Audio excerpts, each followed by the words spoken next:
आज हम एक ऐसी बेहद प्राचीन और हैरान कर देने वाली पौराणिक कथा की गहराई में उतरने जा रहे हैं, जो सुनने में तो एक आम कहानी लगती है, लेकिन असल में ये ब्रह्मांडीय शक्तियों, अटल नियति, कर्मों के चक्र और सबसे बढ़कर एक अत्यंत गहरे भावनात्मक सत्य का एक अद्भुत ताना बाना है।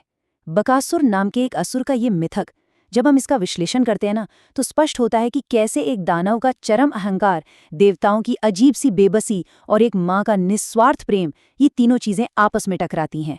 सच कहूं तो ये एक ऐसी कथा है जो हमें हमारे अस्तित्व और दिव्यता के असली अर्थों पर सोचने के लिए पूरी तरह मजबूर कर देगी।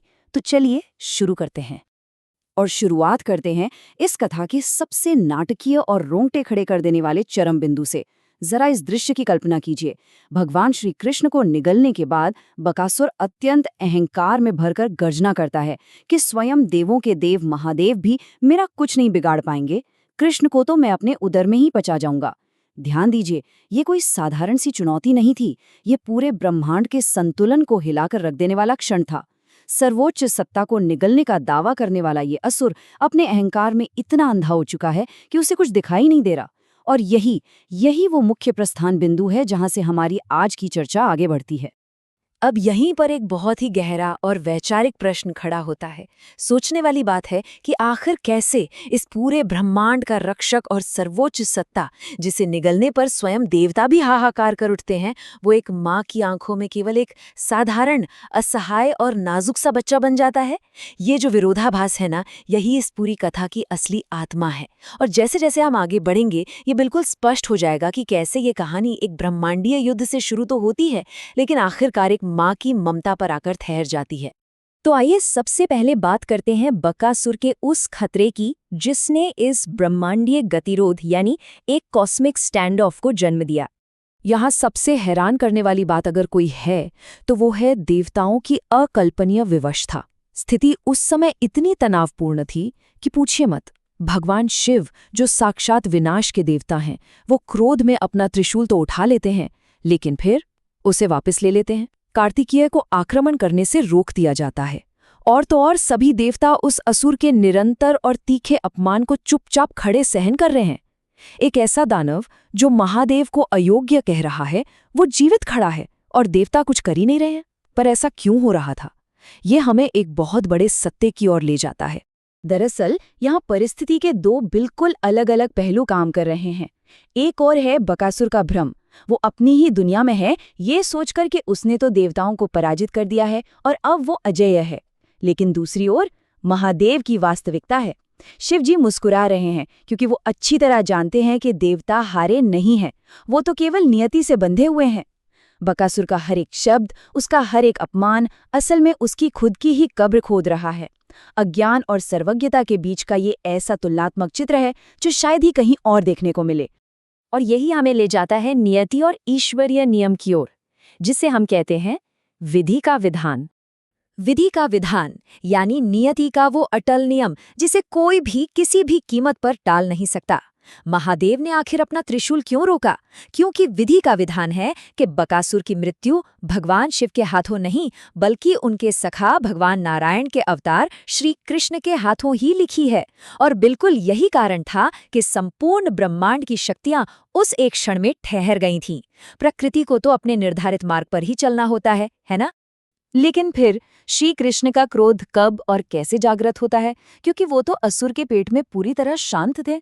देखिए, वे अपने स्वयं के अपमान पर कभी क्रोधित नहीं होते, लेकिन बकासुर एक बहुत बड़ी भूल कर रहा था। वो लगातार उन देवताओं का अपमान कर रहा था जो श्री कृष्ण के परम भक्त हैं, और प्रभु अपने भक्तों का अपमान एक क्षण के लिए भी सहन नहीं कर सकते। बस यही वो टर्निंग पॉइंट था जहां बकासुर ने अनजाने में ही अपने विनाश का टिकट कटा लिया था। और फिर आता है वो निर्णायक मोड़। एक तरफ धरती पर माता यशोदा हैं जो अपने पुत्र के छिन जाने के अथाह दुख में उस असुर को श्राप देती हैं कि जिसने भी उनके लल्ला को निगला है वो भीतर से जलेगा और तड़पेगा। और क्या आप यकीन करेंगे, ठीक उसी क्षण बकासुर के भीतर एक असहनीय पीड़ा उठने लगती है। वो सचमुच भीतर से जलने लगता है और उसके शरीर के एकदम अंदर से एक ईश्वरीय मंत्र की गूंज सुनाई देने लगती है, श्री कृष्ण गोविंद हरे मुरारी। एक माँ के श्राप और भीतर मौजूद ईश्वरीय शक्ति का ये एक साथ किया गया ऐसा प्रचंड प्रहार था जिसे कोई भी दानव किसी भी हाल में सह नहीं सकता था। तो फिर ये दानव आया कहाँ से? चलिए थोड़ा अतीत में चलते हैं और बात करते हैं ऋषि के श्राप की और इस बगुले जैसे दिखने वाले असुर की उत्पत्ति की।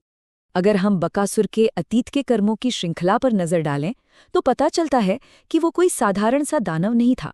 वो गिरीश का पुत्र और एक बेहद अहंकारी राजा था। पहले उसने पूरी सृष्टि को संकट में डाला, फिर देवराज इंद्र का छत्र चुरा लिया, लेकिन उसके पापों का घड़ा तब जाकर भरा जब उसने माँ गंगा के जल में शांति से तपस्या कर रहे मुनि जाजली के ध्यान में विघ्न डाल दिया। अपने अहंकार में अंधा होकर उसने मुनि के संरक्षित क्षेत्र में मछलियों के शिकार की जिद पकड़ ली। ये उसके कर्मों का वो क्रमिक पतन था जिसने हमेशा के लिए उसके भाग्य की दिशा तय कर दी। और इस पतन का सीधा परिणाम मुनि जाजली के उन क्रोधित शब्दों में परिलक्षित होता है। मुनि ने उसे साफ साफ कह दिया, विचारों से तो तू राक्षस है ही और स्वभाव से उस बगुले की तरह है जो भूख ना होने पर भी उन निर्दोष मछलियों को अपना आहार बनाता रहता है। इस सटीक और अत्यंत तीखी टिप्पणी के साथ ही मुनि ने उसे ये भयानक श्राप दे दिया कि अब उसे उसी बगुले का जीवन जीना पड़ेगा। ये श्राप महज एक सजा नहीं थी, बल्कि ये उसके असली आंतरिक स्वभाव का बाहरी रूप में प्रकटीकरण था। यहाँ पर कर्मों की द्वैतता यानी ड्युअलिटी बहुत ही गहराई से समझ में आती है। एक और तो उसके क्रूर कर्मों का सीधा दंड है, एक बगुले के रूप में श्रापित जीवन, लेकिन जरा दूसरी ओर देखिए, उसका उद्धार भी वहीं छुपा है। जब उस राजा ने अपने कर्मों पर गहरा पश्चाताप किया और मुनि से क्षमा मांगी तो मुनि का हृदय शांत हो गया। उन्होंने उसे मोक्ष का मार्ग दिया कि स्वयं नारायण के अवतार ही उसे इस देह के बंधन से मुक्त करेंगे। स्पष्ट है ना कि एक ही घटना में पाप का दंड और पश्चाताप का मोक्ष दोनों ही कितनी खूबसूरती से छिपे हुए हैं। अब लौटते हैं वर्तमान वृंदावन में, जहां यशोदा का शुद्ध मातृ प्रेम ईश्वरीय और मानवीय भावनाओं के बीच एक अद्भुत कंट्रास्ट पैदा करता है। इस पूरी घटना के बाद जब वो बालक वापस गांव पहुंचते हैं तो वो कैसे कैसे अतिरंजित दावे करते हैं, ये वाकई बड़ा दिलचस्प है।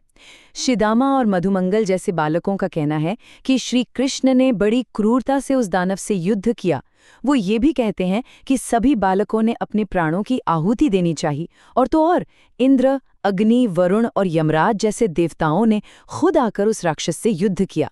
ये सारी बातें असल में उन बालकों का उस अकल्पनीय घटना को अपनी छोटी सी समझ के अनुसार शब्दों में बांधने का एक बहुत ही मासूम प्रयास था। लेकिन इस परिस्थिति में लोगों के दृष्टिकोण कैसे विभाजित हैं, ये देखने वाली बात है। जब हम पूतना, तृणावर्त और अब बकासुर जैसे राक्षसों के वध के इतिहास को देखते हैं तो गांव वालों का दृष्टिकोण तो बिल्कुल स्पष्ट है। वो मानने लगे हैं कि श्री कृष्ण कोई साधारण बालक नहीं बल्कि स्वयं श्री नारायण या उनके अवतार हैं। लेकिन रुकिए, वहीं दूसरी ओर माता यशोदा का दृष्टिकोण इसके एकदम विपरीत है। इन तमाम चमत्कारों के बावजूद वो आज भी यही मानती हैं कि उनका कृष्ण बस एक साधारण, कमजोर और असुरक्षित सा बालक है जिसे हर समय उनकी रक्षा की आवश्यकता है। माता यशोदा स्पष्ट शब्दों में गांव वालों से कह देती हैं, ये बस साधारण सा बालक है, मेरा लल्ला है, इसे भगवान मत ही बनाओ। वाकई ये पंक्तियां बहुत शक्तिशाली हैं। ये हमें दिखाती हैं कि वात्सल्य और मातृप्रेम इतना गहरा होता है कि वो साक्षात ईश्वर को भी नकार सकता है। यशोदा के लिए उनका पुत्र पूरे ब्रह्मांड का रक्षक नहीं है, बल्कि वो बस एक छोटा सा बच्चा है जिसे खुद रक्षा और उनके स्नेह की जरूरत है। और अब इस पूरी कथा की सबसे सुंदर विडंबना यानी सबसे प्यारी आयरनी देखिए। वही श्री कृष्ण जिन्होंने अभी अभी एक अजय दानव को भीतर से जलाकर पूरी तरह नष्ट कर दिया, वो अपनी कोहनी पर आई एक छोटी सी खरोच के लिए अपनी माँ के सामने फूट फूट कर रो रहे हैं। यशोदा उन्हें बिना बताए चले जाने के लिए डांट रही हैं और फिर बड़े ही प्यार से उस साधारण सी खरोच पर हल्दी का लेप लगाने का वादा कर रही हैं। ब्रह्मांडीय शक्तियों का ये अत्यंत सरल और मानवीय समाधान सचमुच हृदय को सीधे छू लेता है।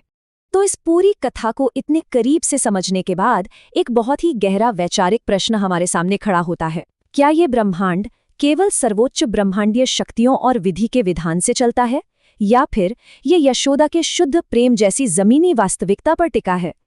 एक तरफ वो परम शक्ति है जो दानवों का नाश करती है, और दूसरी तरफ वो साधारण सा हल्दी का लेप है जो उस परम शक्ति के घाव भरता है। ये एक ऐसा प्रश्न है जो निश्चित रूप से लंबे समय तक हमारे और आपके चिंतन का विषय बना रहेगा। आज के इस विश्लेषण में बस इतना ही। सोचने का सिलसिला जारी रखिएगा।